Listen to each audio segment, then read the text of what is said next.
Hello friends, welcome to our YouTube channel. अगर आपने अभी तक चैनल को सब्सक्राइब नहीं किया है तो इसे सब्सक्राइब कर ले और बेल आइकन प्रेस कर दे ताकि आपको हमारे वीडियोस का अपडेट मिलती रहे। तो चलिए शुरू करते हैं एक साथ आज का अपना वीडियो। तो हमारा वीडियो है प्रीलिम्स बूस्टर न्यूज़ डिस्कशन यानी कि करंट अफेयर्स, और आज के हमारे कंटेंट्स हैं। सबसे पहला है सन स्पॉट, सेकंड है मुल्ला पेरियार डैम, थर्ड है मिलन आइस शेल्फ, और फोर्थ एंड लास्ट हमारा supreme court verdict on Hindu women's inheritance right. तो चलिए शुरू करते हैं। सबसे पहला टॉपिक हमारा सन स्पॉट, देखते हैं क्या था इसमें करंट में। A massive sunspot group AR2770 was observed using images of the sun surface from NASA Solar Dynamics Observatory। तो एक बहुत बड़ा सनस्पॉट देखने को मिला, इसका नाम AR2770 दिया गया है, और ये नासा का जो SDO है यानी कि सोलर डायनामिक्स ऑब्जर्वेटरी जो लैब है वहाँ से देखने को मिला है। अब होता क्या है sunspot? It is an area on the sun that appears dark on the surface and is relatively cooler than surrounding part. तो एक तरीके का काला धब्बा कह सकते हैं सूर्य के ऊपर, जो कि अपने अगल बगल के हिस्सों से काफ़ी ठंडा होता है। Why are sunspot relatively cool? ऐसा क्यों होता है? It is because they form at areas where magnetic fields are particularly strong. तो ऐसा इसलिए होता है क्योंकि ये उन जगहों पे बनती हैं जहाँ मैग्नेटिक फील्ड काफ़ी स्ट्रांग होता है। These magnetic fields are so strong that they keep some of the heat within the sun from reaching the surface। और ये इतने स्ट्रांग होते हैं क्योंकि चूंकि जो अर्थ के सरफेस से जो हीट सन के सरफेस से जो हीट निकलता है उसको ये दबा देते हैं, जिसकी वजह से वो डार्कर स्पॉट देखने को मिलता है। सिग्निफिकेंस क्या है इसके? These spots are the visible markers of the sun's magnetic field, which forms a blanket that protects the solar system from harmful cosmic radiation। और ये जो स्पॉट है ये इस तरह के विजुअल मार्क होते हैं सन मैग्नेटिक फील्ड के, जो कि एक ब्लैंकेट की तरह काम करती हैं और ऐसे सोलर सिस्टम में जो हार्मफुल कॉस्मिक रेडिएशंस निकलती हैं उनको रोकने का काम करती हैं। कहने का मतलब एक रेडिएशन की तरह निकलता है जो कि स्ट्रॉन्ग मैग्नेटिक फील्ड की वजह से वहीं दब के रह जाता है, इसलिए वो एरिया डार्क स्पॉट में कन्वर्ट हो जाता है। तो इसलिए काफ़ी इसका हमें एडवांटेज सिग्निफिकेंस मिलता है। अब चलिए बढ़ते हैं अगले स्लाइड में। नेक्स्ट हमारा solar cycle. It is the cycle that the sun's magnetic field goes through approximately every 11 years. ये ऐसा साइकिल है जो कि सन के मैग्नेटिक फील्ड है, मतलब यानी कि जो सन स्पॉट होता है लगभग 11 साल के एक अप्रॉक्सीमेटली जो साइकिल होता है उसके बाद हमें देखने को मिलता है। The greatest number of sunspot in any given solar cycle is designated as solar maximum। और किसी भी साइकिल में सोलर साइकिल में अगर ज़्यादा सनस्पॉट देखने को मिलता है तो उसको हम सोलर मैक्सिमम का नाम देते हैं। And the lowest number is solar minimum. और अगर कम सनस्पॉट देखने को मिलते हैं तो उनको हम सोलर मिनिमम का नाम देते हैं। नेक्स्ट है सोलर फ्लेयर्स। सोलर फ्लेयर्स क्या होती हैं? The magnetic field lines near sunspot often tangle cross and reorganize। These can cause a sudden explosion of energy called solar flare। तो जो मैग्नेटिक फील्ड होता है, लाइन होती है बेसिकली सनस्पॉट के पास, वो टैंगल क्रॉस एंड रीऑर्गेनाइज होती है, यानी कि मुड़ती हैं, एक दूसरे को क्रॉस करती हैं और दोबारा से ऑर्गेनाइज होती हैं। This can use as sudden explosion. और इन्हीं की वजह से एक ऑल ऑफ सडन एक्सप्लोजन होता है, एक बम की तरह फटता है और फिर वो सोलर फ्लेयर की तरह बनती हैं। Solar flares release a lot of radiations into the space. Solar flares बहुत ज़्यादा रेडिएशंस स्पेस में रिलीज करता है। If a solar flare is a very intense, the radiation it releases can interfere without our radio communication here on the earth. तो अगर solar flare जो होती हैं अगर वो बहुत ज़्यादा स्पेस में रेडिएशन रिलीज़ करती हैं तो इन्हीं जो इंटेंस सोलर फ्लेयर्स होती हैं कभी कभी तो उनकी वजह से हमारी जो रेडियो कम्युनिकेशंस होती हैं वो उसमें बाधाएं आती हैं। नेक्स्ट है कोरोनल मास इंजेक्शन। देखते हैं कोरोनल मास इंजेक्शन क्या होता है। These are huge bubbles of the radiations and particles from the sun। They explode into space at a very high speed when the sun's magnetic field lines suddenly reorganize।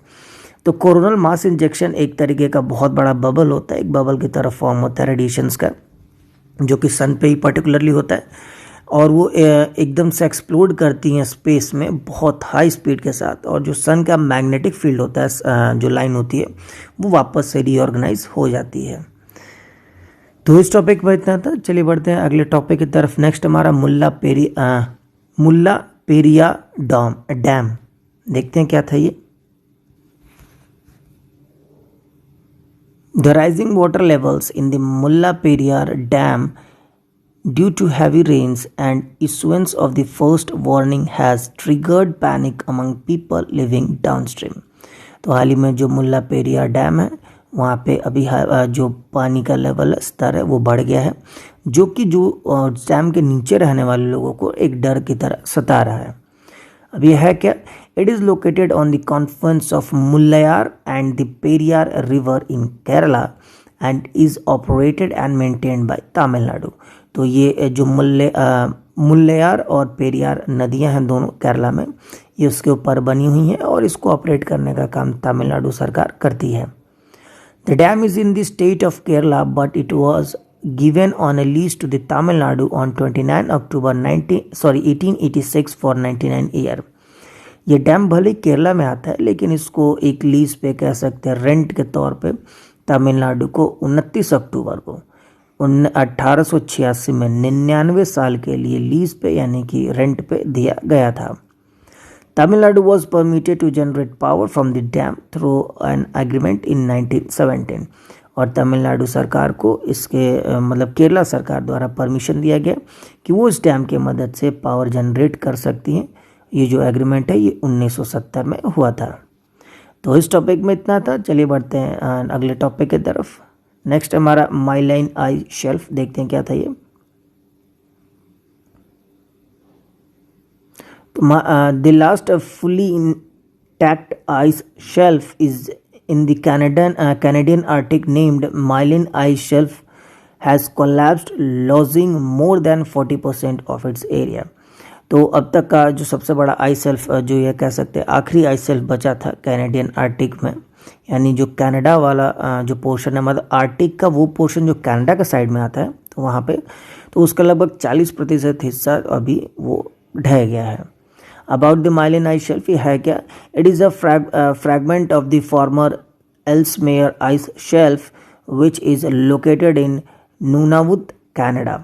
तो ये एक जो इससे पहले जो आइस शेल्फ था एल्समेयर, उसका एक तरीके कह सकते हैं एक हिस्सा है जो कि नूनावुत जो कनाडा में एक प्लेस है वहाँ पे स्थित है। It is the second largest ice shelf in the Arctic Ocean and is situated on the northwest coast of Ellesmere Island। ये दूसरा सबसे बड़ा आइस शेल्फ है आर्टिक ओशन का, जो कि जो वहाँ का नॉर्थन वेस्ट कोस्ट है, यानी कि उत्तरी पश्चिमी जो तटीय क्षेत्र है एल्समेयर आइलैंड का, वहाँ पे ये स्थित है। तो काफ़ी इंपॉर्टेंट हो जाता है, जैसे आजकल काफ़ी आप लोग पढ़ रहे होंगे कि ग्लोबल वार्मिंग काफ़ी तेज़ी से बढ़ रहा है और एक बहुत बड़े हिस्सा जो आर्टिक ओशन का है वो धीरे धीरे पिघलना शुरू हो चुका है। तो कहीं ना कहीं हमारे जो जल स्तर हैं समुद्र के वो बढ़ रही हैं। इनसे बड़े कंट्रीज़ को तो उतना नुकसान नहीं होगा, मतलब होगा लेकिन उतना ज़्यादा नहीं होगा, बट छोटे छोटे जो आइलैंड है वो एकदम से गायब हो सकते हैं। जैसे अभी बहुत फेमस एक आइलैंड है किरिबाती आइलैंड, जो हमारा सदर्न पैसिफिक ओशियन के साइड में है, तो वो धीरे धीरे विलुप्त हो रहा है। क्यों ऐसा हो रहा है? क्योंकि पानी का स्तर काफ़ी बढ़ रहा है और वो आइलैंड धीरे धीरे समुद्र में सबमर्ज्ड यानी कि डूबने लगा है। तो कहीं ना कहीं ये सारी चीज़ें हमें इस तरफ ध्यान आकर्षित हमारी करती हैं। तो इस टॉपिक में था, चलिए बढ़ते हैं अगले टॉपिक की तरफ। नेक्स्ट हमारा supreme court verdict on Hindu women's inheritance right, देखते हैं क्या इसमें करंट में चेंजेस हुए थे।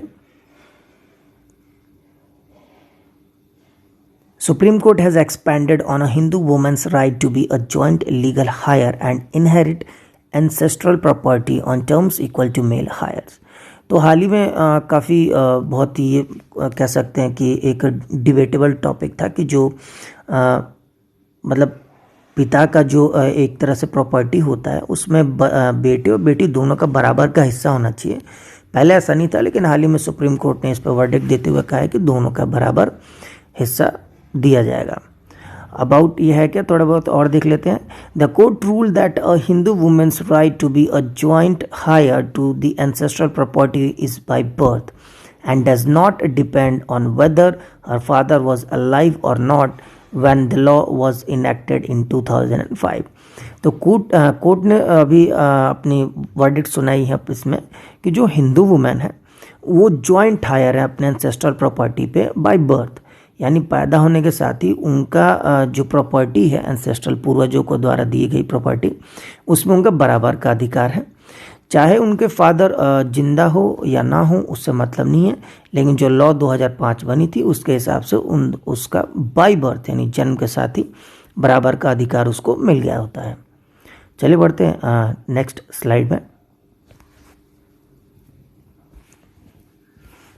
Next the Hindu succession amendment act 2005। तो क्या हुआ था इसमें देखते हैं इस एक्ट में।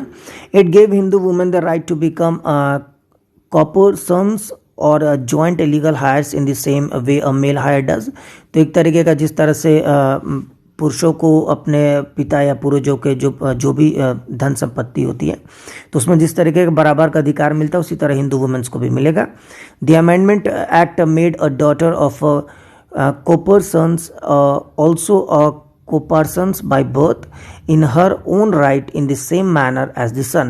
तो इस अमेंडमेंट में जो डॉटर है उनको co-persons की तरफ में ट्रीट किया गया और co-persons ऐसे ही नहीं बल्कि कि बाय बर्थ भी माना गया है और in her own right in the same manner as the son, और उनको उस तरह के मतलब राइट दी गई है जिस तरह से बच्चों को यानी बेटों को दिया जाता है।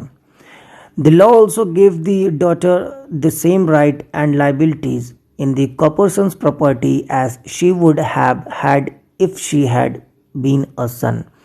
तो लॉ हमारा कानून कहता है कि एक जो बेटी है उसको ठीक बेटे की तरह ही ट्रीट, मतलब अगर बेटा होता अगर वही बेटी तो उसको बराबर का अधिकार मिलता, बट चूंकि वो बेटी है तो ऐसा बिल्कुल नहीं होगा कि उसको बराबर का अधिकार नहीं मिलेगा। कहने मतलब जो कानून है बेटे और बेटी को सम्मान एक इक्वल करने की बात करता है by giving equal rights in the ancestral property। Applicability of the law, ये law कैसे applicable होगा। It applies to the ancestral property and it instate succession in personal property where succession happens as per the law and not through a will। तो जो law होती है ancestral properties पे basically apply होती है, या जो भी इंस्टेट सक्सेशन पर्सनल प्रॉपर्टी होती है यानी कोई उसके बाद अगर प्रॉपर्टी अगर आई हो तो उन दोनों पे as per the law will के बल्कि नहीं मतलब लॉ के मुताबिक उन पे एप्लीकेबल होगा। तो फ्रेंड्स इसी के साथ आज का हमारा वीडियो समाप्त होता है। जाने से पहले अगर आपको हमारा वीडियो अच्छा लगा हो तो इसे लाइक करें, शेयर करें और हमारे चैनल को जरूर सब्सक्राइब करें। साथ ही आप हमें नीचे कमेंट बॉक्स अपने किसी भी तरीके का सजेशंस हमारे वीडियो से टॉपिक से रिलेटेड ज़रूर दें। तब तक के लिए मिलते हैं आपसे अगले वीडियो में। Thank you for watching and bye bye.